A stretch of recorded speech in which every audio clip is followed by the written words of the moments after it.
Reusable snack bag or mask pouch by Share Our World. Hello, we are going to be making a reusable snack bag or mask pouch by Share Our World.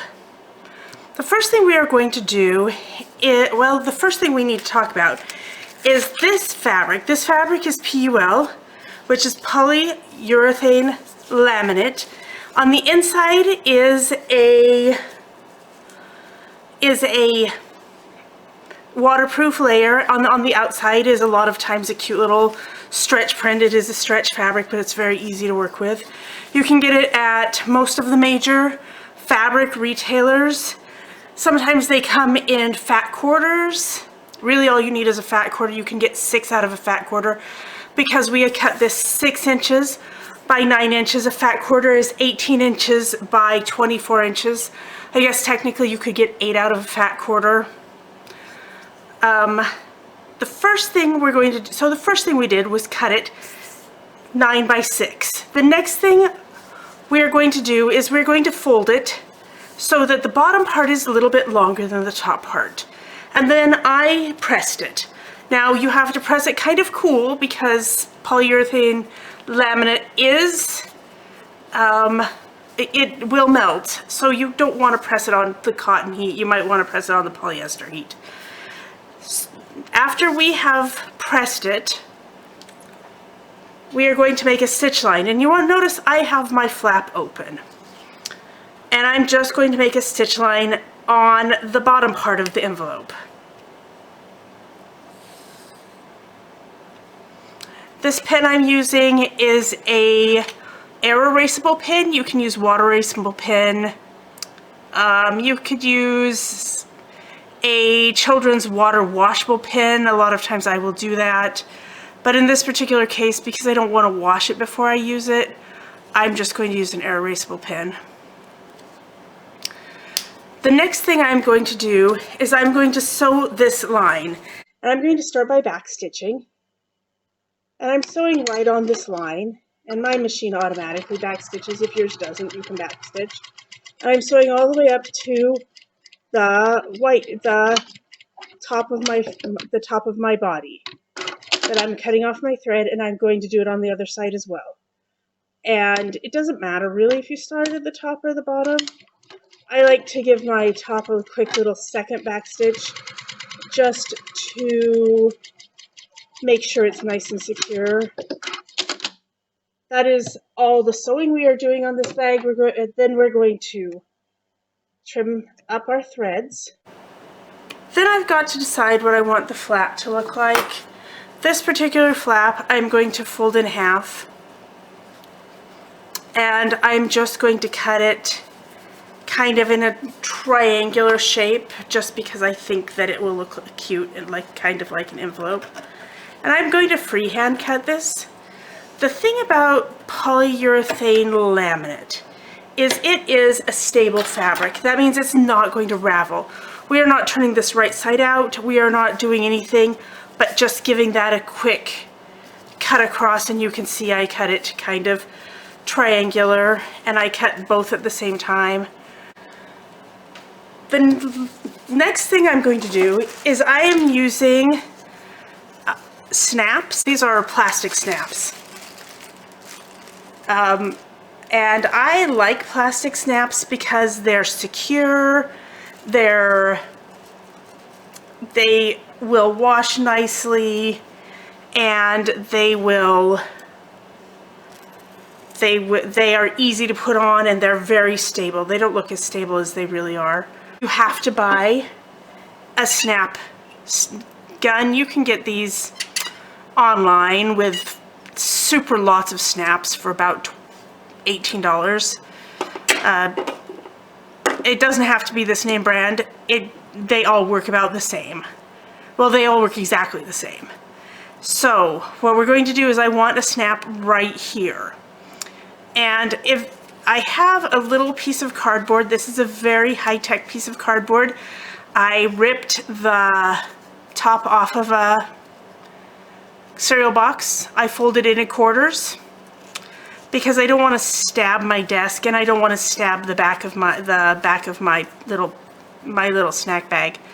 So I'm going to fold this down, and then I'm going to take my awl, which comes with this, and I'm going to push it straight into there. And I'm going to push it pretty hard, and because I need a hole.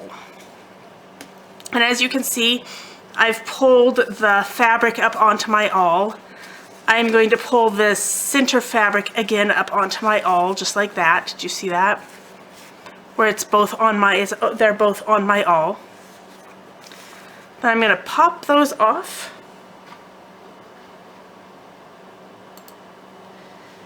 And this snap has a little sharp part, and it has the snap part. And I want you to notice that I very carefully made sure my snap parts, I had a big one and a small one, otherwise they don't snap together. But the post is the same no matter what.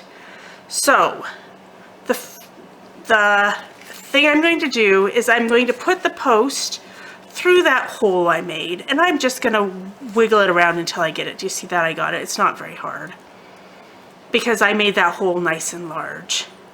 Then I'm going to put one of the two pieces of the snap on, and you'll be following the instruction for your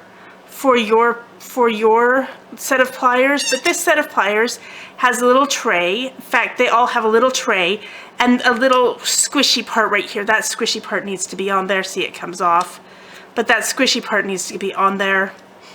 I'm putting the post, this post doesn't want to be in the tray. I'm putting the post into the tray just like that, but it's under there. And this is on top, outside of the fabric. I'm going to slip this in between the two.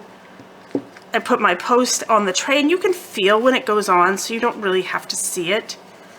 And then I take my pliers, I give it a little bit of pressure, and then I have a perfectly put on snap.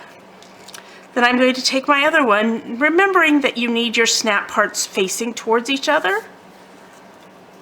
And I'm going to put my other one in just like that.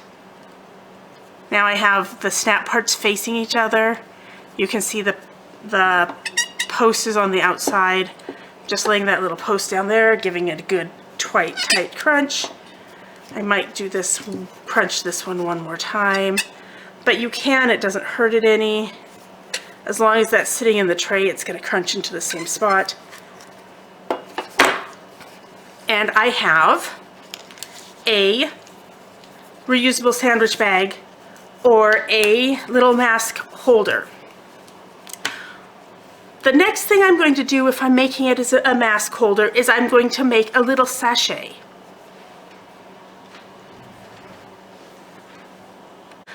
I decided I needed to make these because I would always put my mask into my gum container because I like my mask to smell like mint. But there are lots of scents that your masks can be. So this little sachet, for me, is a piece of a piece of cotton, just a scrap. It can be any scrap. If you don't have cotton felt, you can use about 5 layers of flannel, cotton flannel, or you can use wool felt, or you probably could even get away with cotton bat. It can be anything that just is going to absorb a little bit of scent.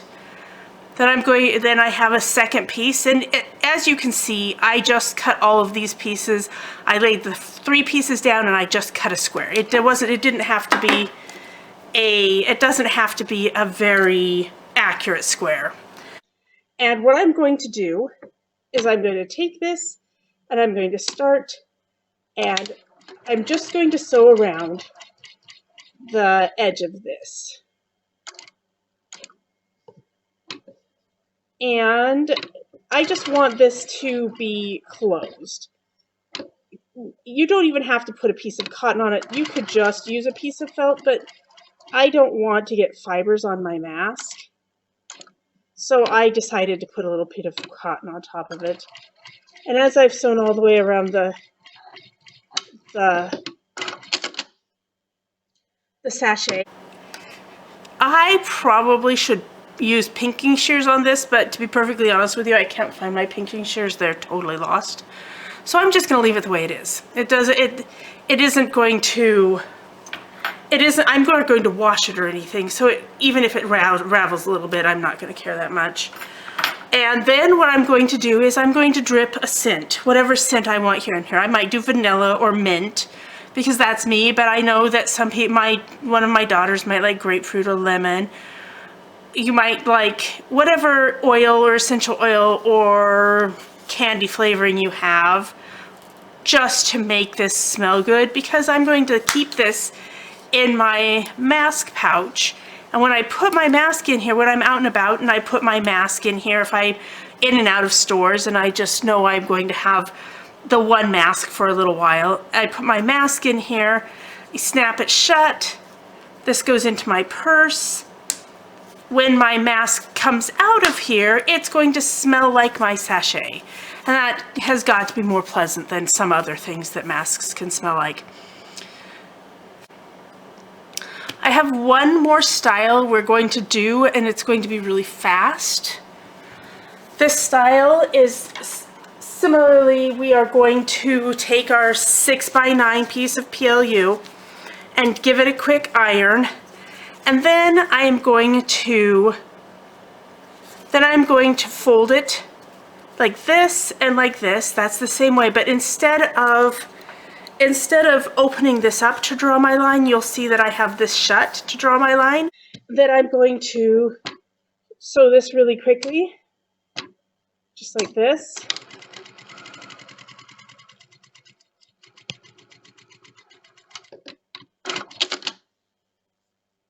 I'm going to sew this side really quickly. When I come to the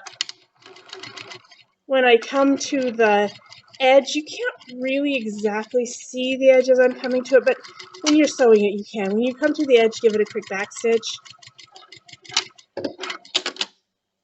And this is, again, a snack bag, and if you're older, a little older like I am, you'll remember when you went to school when you were little and you put your sandwich in essentially a fold-over sandwich bag. If you were taking your lunch to school. This is a fold-over sandwich bag style, like this. Again, it works the same. You're just going to put your mask in here and then fold this over just like this. Remembering that our PLU is stable, so we don't have to turn it right side out. We're just going to leave it the way it is. If you are unhappy with how straight your edges are, all you have to do is take a pair of scissors and cut parallel to your stitching line. So we can easily clean this up. We can clean this up just by giving this a quick cut down that stitching line to make it look like you stitched it perfectly. It isn't so super important that you're stitching along that line that you can't just clean it up just like that. And you see how tidy that cleaned that up? Thank you for watching our reusable snack bag or mask pouch by Share Our World.